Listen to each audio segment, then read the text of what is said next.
अभी भारतीय जाट विकास मंच की ओर से महाराजा सूरजमल बलिदान दिवस के उपलक्ष्य में फूलका गांव में एक कार्यक्रम किया, जिसमें हरियाणा सरकार की ओर से कई मंत्री और माननीय मुख्यमंत्री जी रहे। हमने मांग रखी थी कि महाराजा सूरजमल जी ने समाज के लिए अच्छा काम किया तो उनका पुस्तकों में विवरण आना चाहिए। तो इस मांग को उन्होंने स्वीकार किया और ये मांग मान ली गई और 8वीं कक्षा तक सभी पाठ्यक्रमों में उनको शामिल कर लिया गया है। तो इसलिए जाट समाज, पूरे भारत समाज, जाट समाज की ओर से माननीय मुख्यमंत्री जी का और हरियाणा सरकार का हमने ये अभिनंदन स्वीकार किया है और उसके धन्यवाद के लिए प्रेस कॉन्फ्रेंस रखी गई है। कुछ मांग भी सरकार से आप करते हैं? 3-4 चीज़ें हैं कि एक तो महाराजा सूरजमल जी ने पूरे समाज के लिए अच्छा काम किया था, तो एक तो जो बरनाला रोड है इसका नाम महाराजा सूरजमल रोड रख दिया जाए तो ये बहुत अच्छा काम हो जाएगा।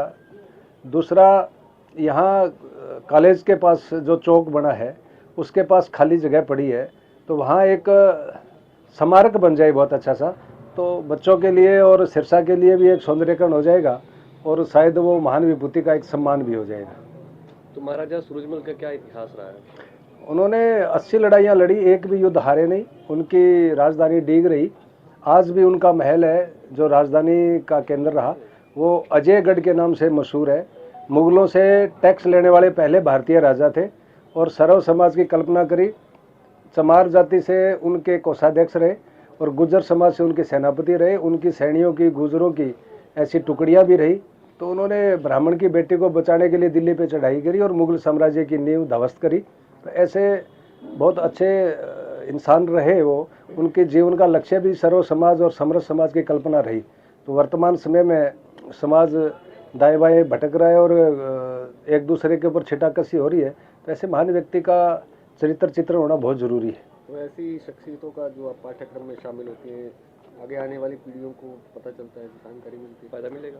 बिल्कुल, इसका तो मिलेगा। देखिए, भारत की आप पृष्ठभूमि देखिए कैसा रहा। भारत विश्व गुरु रहा, किसने बनाया, कब बनाया, कोई नहीं जानता।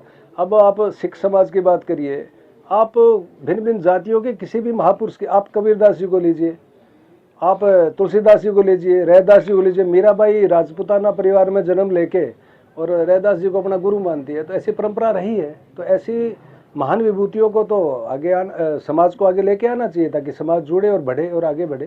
तो भविष्य में मुख्यमंत्री का कोई स्वागत भी किया जाएगा? अभिनंदन किया जा सकता है किसी तरीके से मिलकर? पुख्ता तौर पे करेंगे और होना ही चाहिए। और अकेला भारतीय जाट विकास मंच परिवार ही नहीं, मैं आपके मंच के माध्यम से मैं ये निवेदन करता हूँ पूरे भारत के जाट समाज से कि पहली बार सरकार ने ऐसी मांग को माना है और बहुत सम्मानपूर्वक माना है। कोई भी आंदोलन करने की आवश्यकता नहीं पड़ी, कोई बड़ा कहीं धरना प्रदर्शन करने की आवश्यकता नहीं पड़ी। उन्होंने स्वीकार किया है। आगे बढ़ के अगर सरकार ने सम्मान किया है तो समाज का भी नैतिक दायित्व बनता है कि ऐसे भले इंसान का, जो माननीय मुख्यमंत्री नायब सैनी जी हैं और पूरी हरियाणा सरकार का अभिनंदन होना चाहिए। हरियाणा के अलावा दूसरे राज्यों में भी पाठ्यक्रम में शामिल करने की रणनीति अभी ये प्रयास शुरू हो चुके हैं। राजस्थान से, पंजाब से, दिल्ली से, उत्तर प्रदेश से और जम्मू कश्मीर और गुजरात से भी हमारे पास मैसेज और फ़ोन आए हैं कि आप आइए, यहाँ बैठ के हम व्यवस्था करते हैं और वहाँ की सरकारों से मांग करेंगे।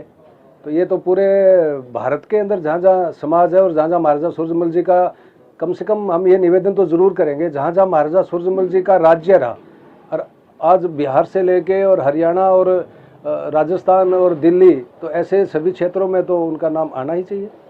देखो जी, अभी 24 दिसंबर को जो फूलका गांव में प्रोग्राम हुआ, मुख्यमंत्री जी उसमें चीफ गेस्ट थे महाराजा सूरजमल जी बलिदान दिवस पर। तो हमारी तरफ से मंच के माध्यम से एक मांग करी गई थी कि महाराजा सूरजमल जी के जीवनी जो है उसको पाठ्यक्रम में शामिल किया जाए ताकि हर कोई बच्चा उसको पढ़ सके। और महाराजा सूरजमल जी का एक जीवन ऐसा रहा है कि उसको जो पढ़ेगा उसको नेचुरली बात है कि उसको प्रेरणा मिलेगी, देशभक्ति का उसमें जज्बा पैदा होगा। ये तो वो रही कि हमारी मांग की बात। और हम हरियाणा सरकार का दिल से धन्यवाद करते हैं कि उन्होंने, मुख्यमंत्री जी ने केवल 10-12 दिन के अंदर ही हमारी मांग को जो है पूरा कर दिया। और हमें तब पता चला जब हमारे पास पत्र आ गए, सूचना आ गई। हमने तो सोचा अभी और टाइम लगेगा। चलो, उसके लिए शुक्रिया। हम भारतीय जाट विकास मंच की तरफ से हमारा प्रतिनिधिमंडल जाएगा उनको धन्यवाद करने के लिए भी, और उनके धन्यवाद के लिए ही हम 13 फरवरी को जो है महाराजा सूरजमल जी के जन्मदिन पर कार्यक्रम करेंगे। रही बात राजस्थान से बहुत लोगों के जो है डिमांड उठ रही है कि हरियाणा ने पहल कर दी है तो देश के अन्य राज्यों में भी होना चाहिए, तो ये भी अच्छी बात है। जो मैं आपको कहना चाहता हूँ खास बात वो ये है कि भगत धन्ना जी ट्रस्ट की तरफ से, क्योंकि मैं उसका राष्ट्रीय सचिव हूँ, उस नाते मैं आज एक घोषणा करता हूँ कि जिस भाई की बदौलत महाराजा सूरजमल 400 साल अंधेरे में रहा, लेकिन जिस भाई की बदौलत आज महाराजा सूरजमल किताबों में और हमारे मनों में फिर से जीवित हुए हैं, इसलिए भगत धन्ना जी ट्रस्ट की तरफ से इन्हें फक्र एक कौम का अवार्ड दिया जाएगा।